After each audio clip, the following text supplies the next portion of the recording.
Hello, good afternoon. So this is our patient, Mr. and he is seeking his orthodontic treatment after a long time, as he is known case of cleft lip and palate repair.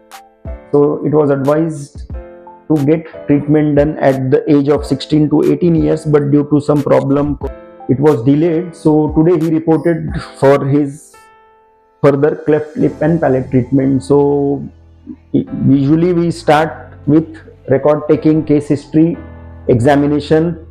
So as a part of comprehensive cleft care, we always strive to achieve excellence in cleft treatment.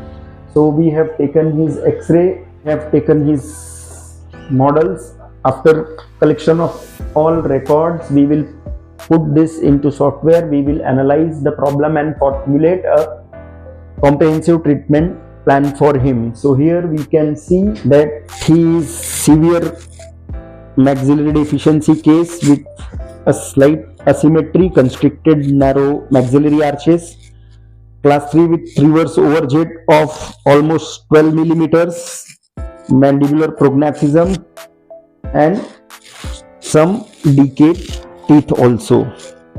So extraorally, what we can see, there is deviated nasal septum, asymmetry of the nostrils. Overall facial features are fine.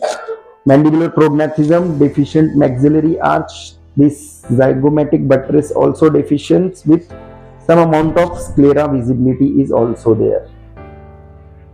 So we will start with expansion, then we will proceed with anterior maxillary distraction or maxillomandibular orthognathic surgery for him to achieve the optimum result.